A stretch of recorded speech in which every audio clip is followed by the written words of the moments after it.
Hey everybody. Sean and Kelly here, Price and Price Group of Sampson Properties, and what are we diving into today? The 50-year mortgage. Ooh, it's gonna be fun. I'm excited about this one. Me too. All right, here we go.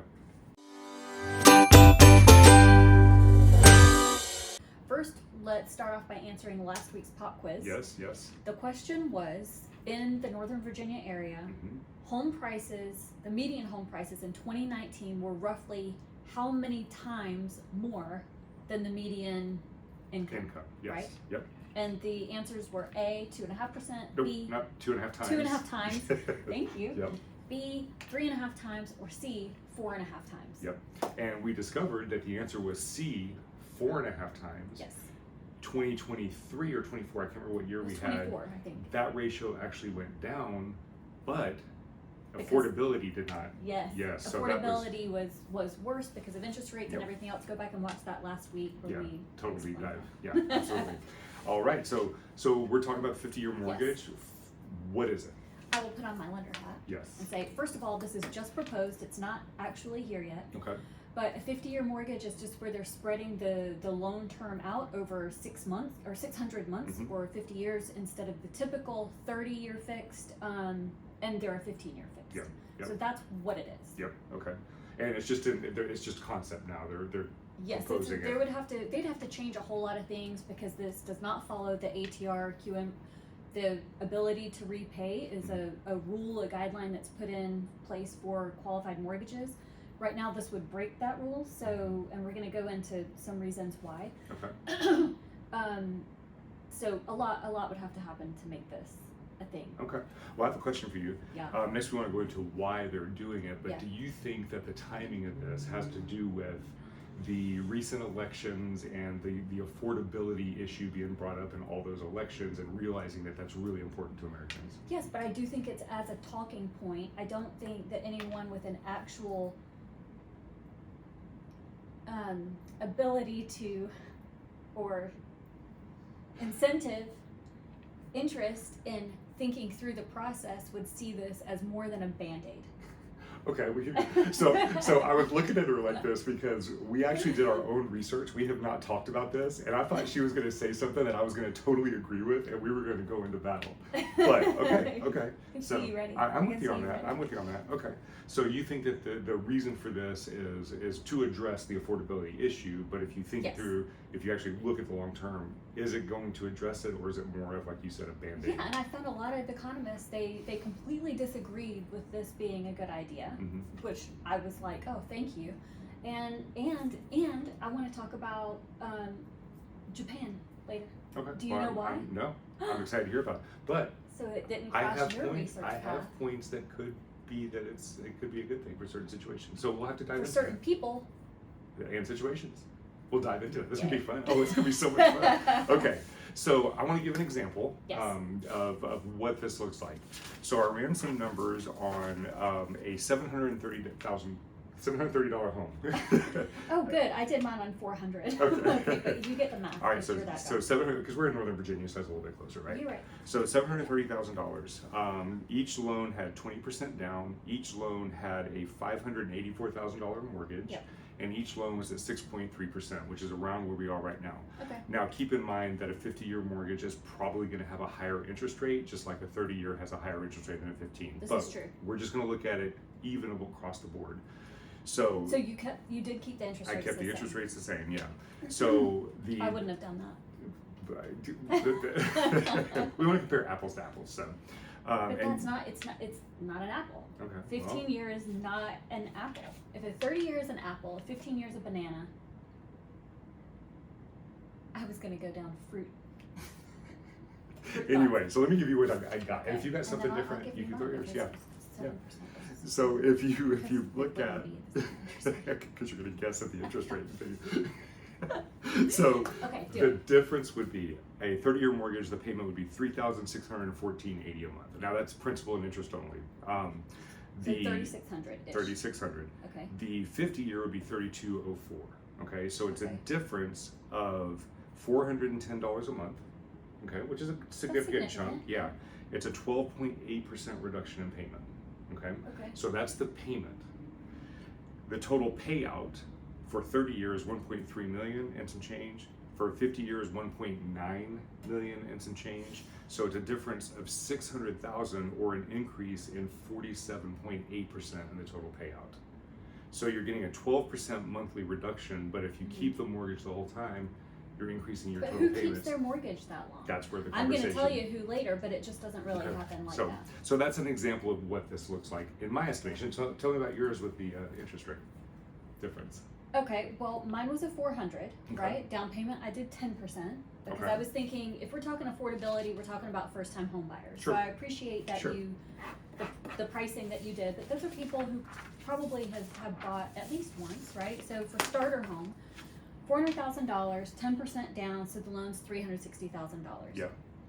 I did do different interest rates, so I Okay. just said about 6% or 6.5% for the 30-year. Okay. And then I took it up to 7%, which I think is a lot more realistic Sure. for the 50-year. Okay. Okay, so at the 30-year at 6.5%, we were at $22.75 a month. Okay. P&I total amount paid over 30 years was $819,000. Okay. Makes sense. The 50-year, the payment was $21.65. Okay, so that's only $110 a month. Mhm. And then the total paid over 50 years instead of $819,000 was Mhm. $1.3 million. Yeah, yeah. So I do think that this is probably a more realistic scenario for the people we should be talking to. Mm-hmm. We should be talking to first-time home buyers who need to get into a house to start, you know? Yep. And I don't think that's who we're going to end up talking to, and that's why I really hate the 50-year mortgage. So that's an interesting idea there, because you know when I compared the equal interest rate and a $400 a month payment, that's significant for people. Right. A $100 a month payment for that much of an extra payout Right. is not a significant amount, so it's not going to entice people to actually use it. So is it even just more of a window dressing? That's what Yeah. so that's my big thing about this is if it's the affordability, we're talking about people who maybe have to try like a one-car household, Right. right? Right. They're struggling with childcare payments and all of this. So I hate paying for $110 my kids. is not that big a deal when you're thinking about these really high dollar Right. things. Who it does help is Mhm. people who don't need as much help, and investors. That's Mhm. what I'm telling you guys. I think that it's going to bump the home prices up, just like the big boo of an idea with the low interest rates Mhm. during the pandemic, because while there are some who really needed that to get into a house, and there are many of us who got into Yeah. houses, a lot of us didn't need to, Right. right? Right. But they're talking about the portable loan thing Yeah. too. We need to talk Yeah. about that We'll next talk about week. that next week. Yeah. But then investors, if they're allowed to get in this, I think that's a bad idea, Yeah. because they've got all the money to throw at all these houses. They're going to go blanket the area. This supports home sellers, Mm-hmm. like people who currently have their houses, because they're going to start jacking the prices up again. Mm-hmm. And the people who really need this are going to get outbid, and it's going to be worthless. And then there's the whole retirement crisis. I'm getting into my cons. Yeah. Okay. So Let I me agree stop. with you Let on me all stop that. because I'm heated on Yeah. this topic. Yeah, I'm with you on all those things. I do Yes. have a little bit of pushback on the investor thing, but I'm with you in the theory of it, that it would be enticing to investors. But if you take an investor position, they pay extra money. They pay a higher percent interest rate. So if that little $100 difference, they're probably going to pay an interest rate that would not make it feasible to go 50 versus 30. But they're going to do it because they're just going to rehab it and flip it within a few months If that's a possibility, at you're a not wrong. much like a Yeah. boop, boop, higher Yeah. price. Yeah.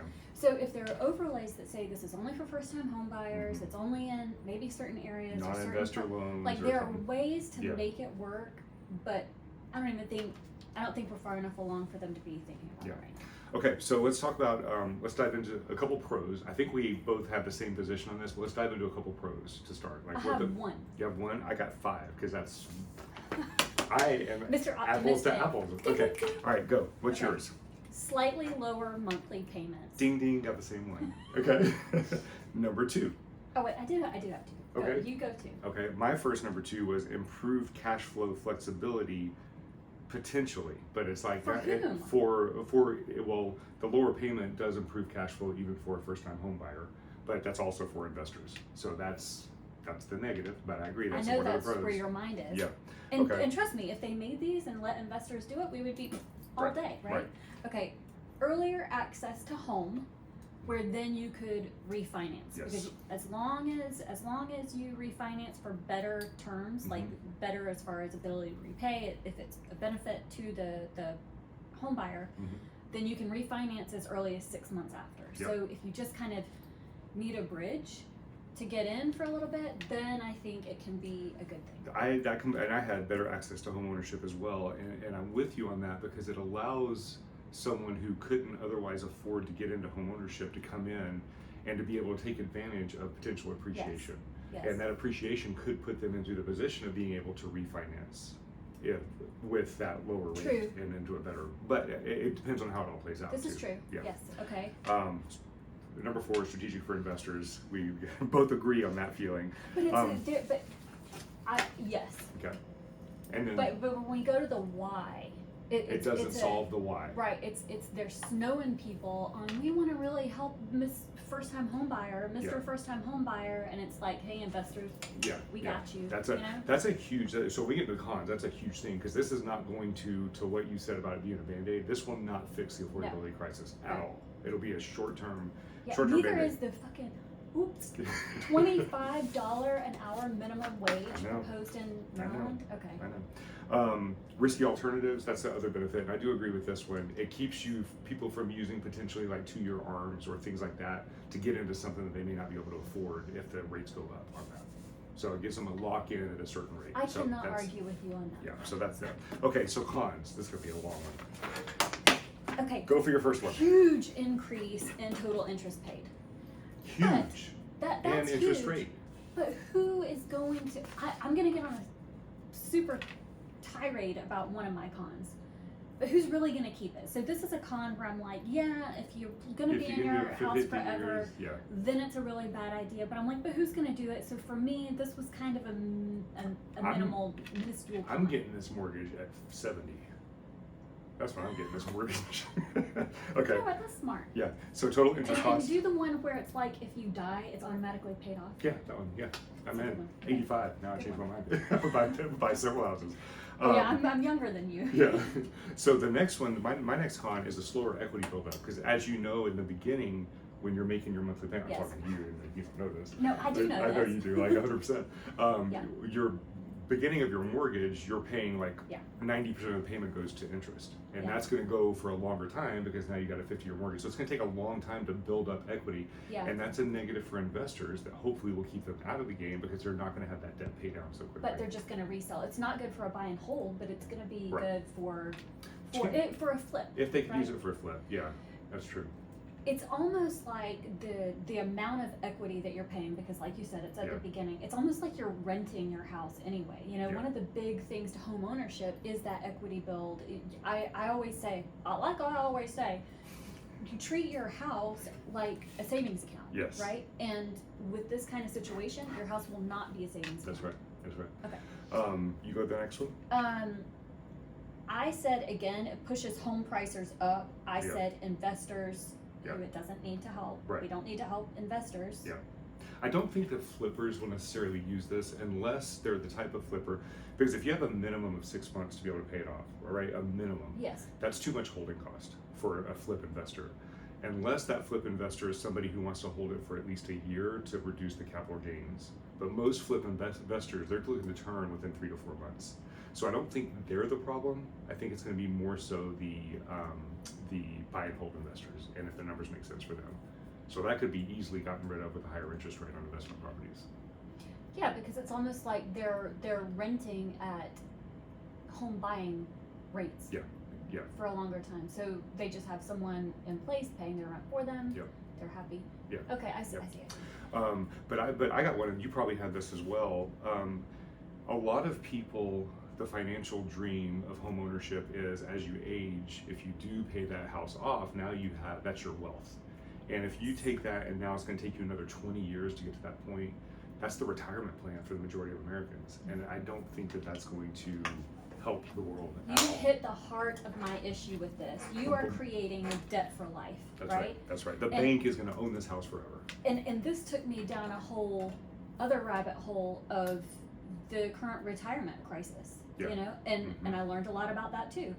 And that's going to be a huge problem that I don't think this is a good answer. Do you remember Uncle Paul? Oh, yes. So when we were in chiropractic school, just long story short, And is by I the can way, make he always it. says we. Yeah, when I I was in didn't go to chiropractic school. but she I was with just his me. trusty She sidekick suffered. raising the baby. You suffered through that with me so hard. There was a practice consultant that came in, and he basically would finance students to open up their practice, Yeah. and he would take a cut of the percentage, and you'd pay it off in over 10, 15 years, something like that. There was a conversation that he had with a friend of mine, and he told that friend, he said, the key to making this program work is to get it to where the student never pays off the practice, because you want to have that cash flow forever. That's what this is. It is a chance for the bank to keep that house and that cash flow forever. Unless you're a savvy buyer and you refinance out, you're basically just paying the bank. An extra $600,000 in my example, that's even with the same interest rate. It's ridiculous, 47.8% or whatever more money. So anyway. Yeah. All right. Yes. Well, Good. since we're in agreement, Yep. I'm going to ignore all of my points about the retirement crisis. I thought I was going to have to convince you, but Oh, it no, sounds I like agree. you're already convinced. I agree, yeah. But can we talk about Japan? When Yes. can we talk about Japan? As soon as I say this last thing. Okay, good. Okay, and I think we've already addressed it, but the whole purpose of this, I want to address your Band-Aid statement, because I think it's absolutely factual and it needs to be understood. The whole purpose of the affordability issue, there are three factors. Number one is income, number two is interest rate, number three is supply.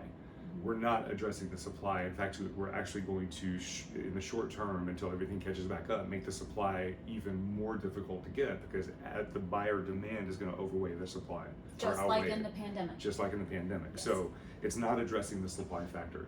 I saw a study yesterday, they were talking about why are builders not building newer first-time homes. Okay. And this was just a tangent, I'll be really quick, but one of the things they said was, number one, it's very difficult for builders to do that because of cost of materials. It's hard to build a $200,000 to $300,000 single-family home now.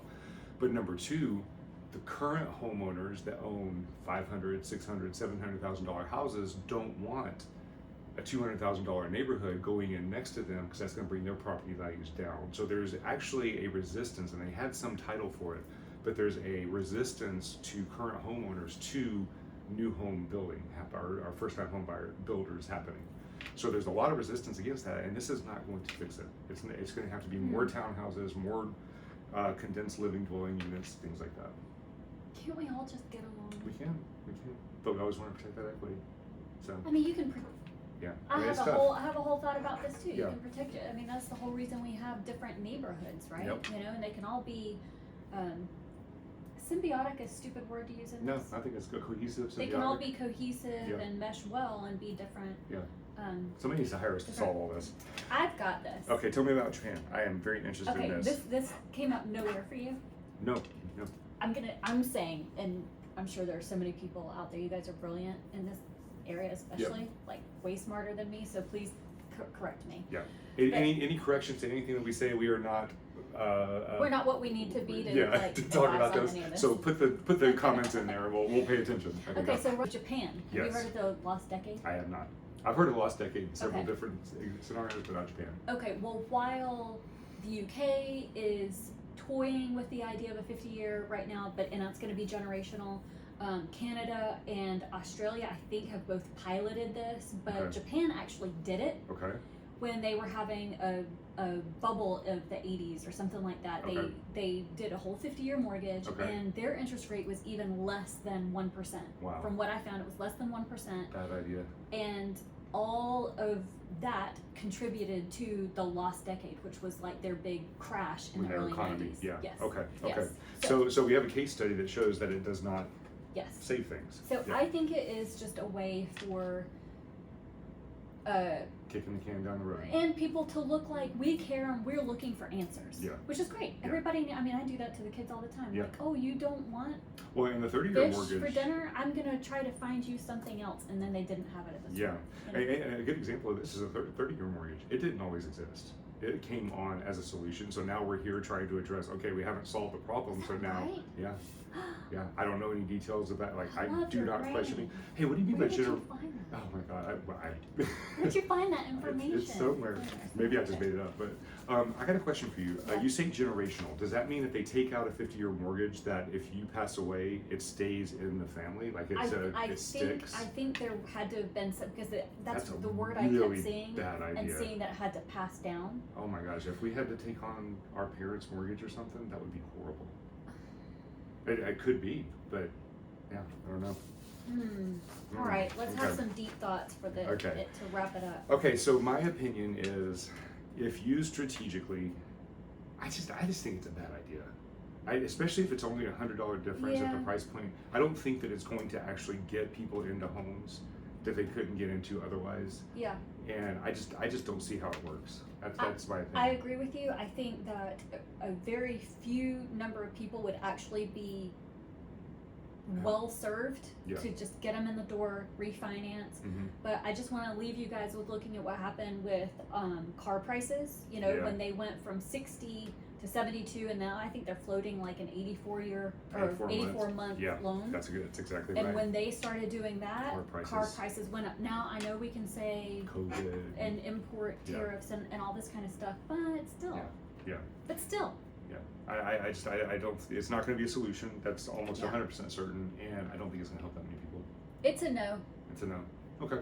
All right. All right. So that's it for today. Next week we will talk about the portable mortgage. I'm excited about that one. I really like this idea. That one I have stars. Wait, these are hearts. I have hearts in my eyes over the portable mortgage. But we haven't researched yet, so we may miss out. Okay. All right, guys. If you have any questions or comments, please let us know.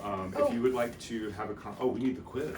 Yes. I have a quiz in here somewhere. Okay. While you're looking for that quiz, if you want to reach out to us, if you're a buyer or a seller, if you have any questions about the current market, I have a really great quiz. give us a call at 703-783-2143. And did you find the quiz? I have the pop quiz. Yes, go. This week's pop quiz is, on a $400,000 home with 10% down, how much more would you pay over the life of a 50-year loan versus a 30-year loan? Okay, I can't give the answers.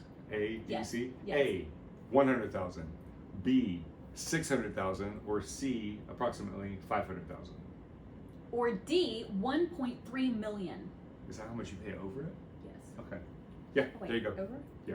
Anyway, C or D. Oh, I mean, guess. We'll answer you next week. That's right. All right, guys. We'll see you guys next week.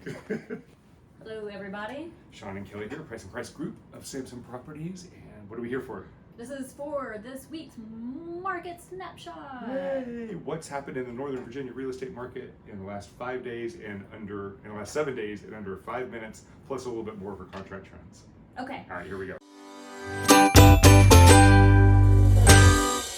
All right, so this top graph we're looking at, the black squiggly line on the top is buyer activity. That's how many homes went under contract this past week. And then the teal line, that is the seller activity. That's how many new homes came on the market this week. That's right. And what's this down here?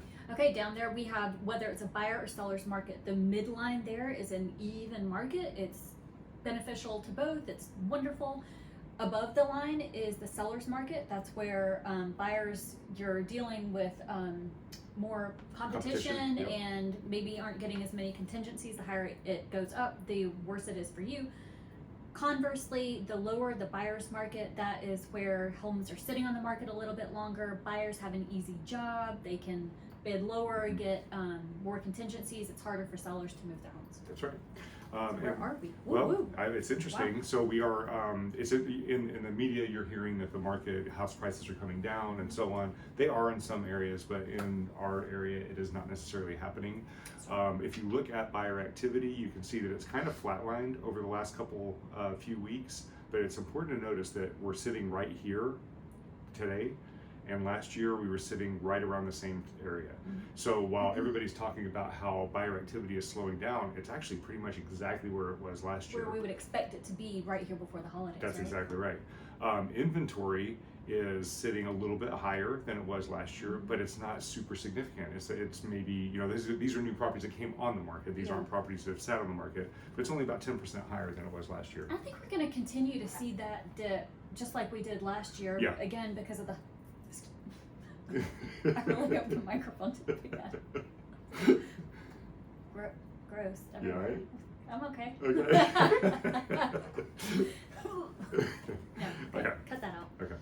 I think we're going to continue to see that dip with both of them just because we're right before the holidays. That's right. Yeah, you can see the trend kind of happens with, this is about Thanksgiving week, little pickup in beginning of December, and then we drop down for the end of the holidays. Yeah. And then once we hit January, it's gangbusters for everything. Yep. So that means for buyers, again, we've been hitting on this, and I just had a buyer consultation last night letting them know that right now is the best time to buy, even though inventory may be a little bit lower. Yeah. They're going to have a lot less competition.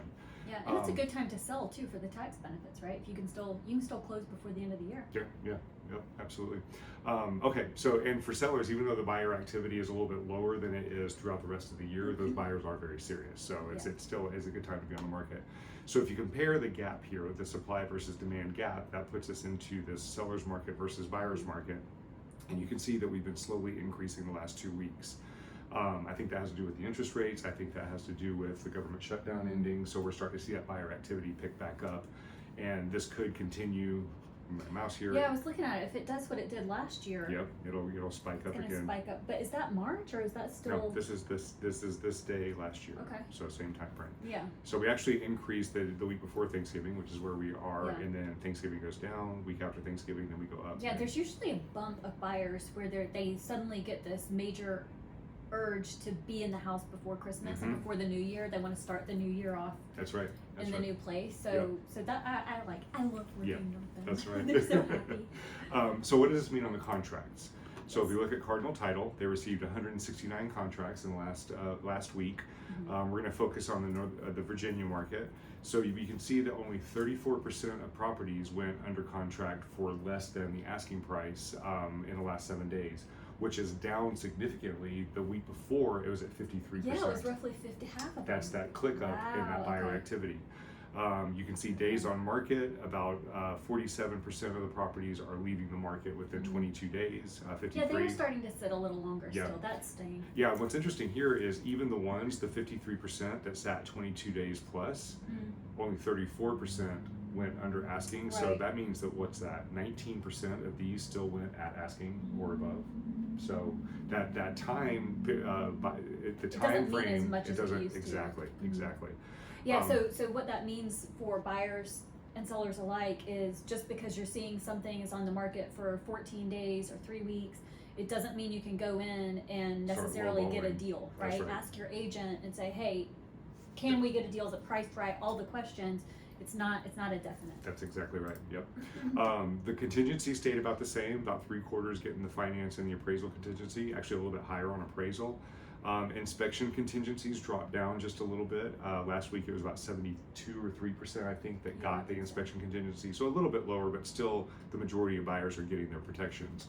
So this is where it becomes important from a buyer's perspective is if that seller's market continues to increase, these contingencies that you're getting in contracts are going to be decreasing.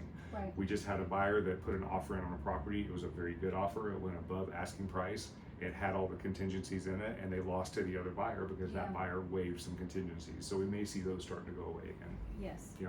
And this is across all price points. Like that's happening in your $400,000, and this one was almost 1.8. Yeah. You know, I mean, Yeah. it's happening. Yes. Yeah, absolutely. Okay. If you have any questions, do you have anything else to put in? Nope. Okay. I love you. I love you too. If you have any questions, give us a call at 703-783-2143. That's right. All right. Have a great week. Bye. Bye.